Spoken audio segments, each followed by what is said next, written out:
you guys, it's your girl Nick, and I am here in the garden. It's been a minute, like I actually have not come out here and showed you guys anything in the garden since I got the extension done. So I don't know if you can see behind me, the extension is done all the way back to the other side of the yard, and I'm so happy with it. I could not be more elated.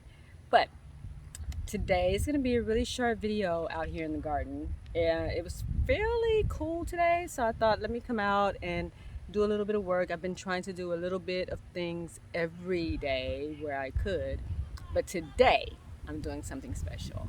I am planting my single seed challenge.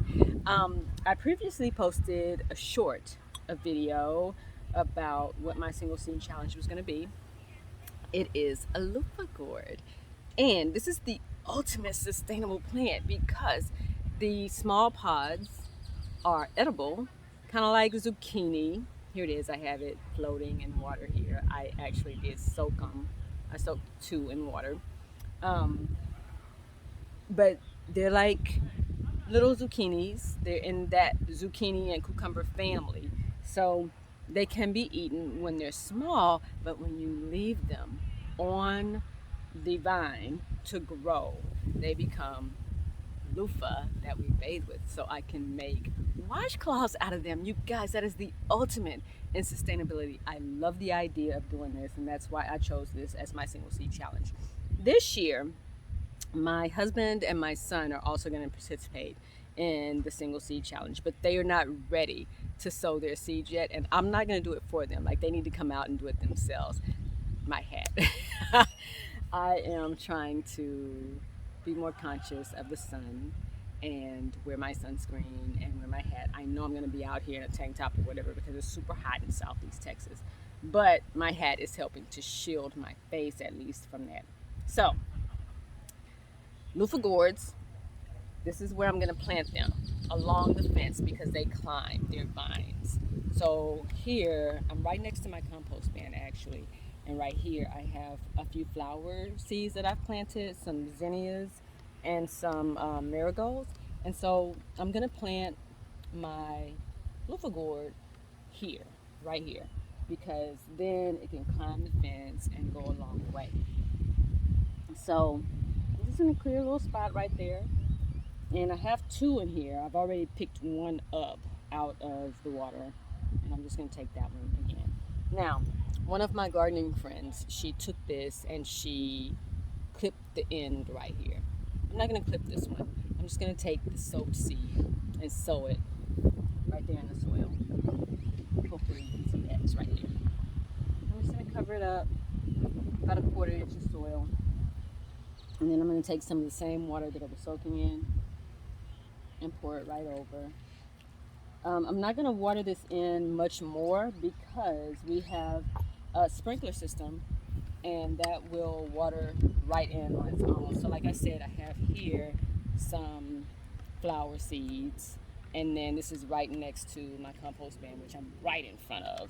So the flowers will grow up around the compost bin, and then my loofah here is a vine. It will grow up the iron fence, and I can just use that to trellis it along. And then right here I have some carrots, and those stay low, and the vine will help to provide a little bit of shade for the carrot greens as well.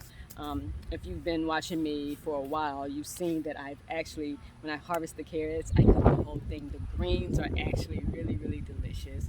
And then of course there's the actual carrots that we cook for dinner. But so this whole section right here, it's everything is almost like companion planting, because the flowers will help with pollinators, but also keep away some predators, some of the bugs that we don't want, because those are marigolds and zinnias that are planted here. And then the loofah will grow up along the fence, like I said, and trail, and that will be very pretty. The flowers, the vines, the leaves will provide some shade for the carrots down there. So it's like the perfect little situation going on here, and I'm super excited about this. Now, like I said, my son and my husband are going to be starting their single seed challenges as well. My son is doing sugar baby watermelons, and his seeds are in here too. I don't know if you can see them at the bottom there, but he soaked his seeds. And full disclosure, we didn't soak them overnight. I forgot about them, so they've been soaking for like a couple of days. And then my husband is going to grow a special kind of eggplant that's native to Africa. It's GBOMA, I think. I don't know how to say it, but it is an eggplant that is from West Africa. And the reason that he's growing that is because he claims he does not like eggplant, even though I cook it. I make stuffed eggplant, I make ratatouille, I make different things, and he loves those, but he claims he does not like eggplant. So since you don't like it, you're gonna grow it, and we're gonna see if you like it better when you grow it. So that's it, you guys, for today. Sowing my single seed challenge. I will be back to show my husband and my son sowing their single seed challenge and how we're going to do those and where we're going to do those. Until then, you guys, happy Sunday. I hope you've had an excellent week, and I hope that you have an excellent week ahead. Until next time, you guys. Bye.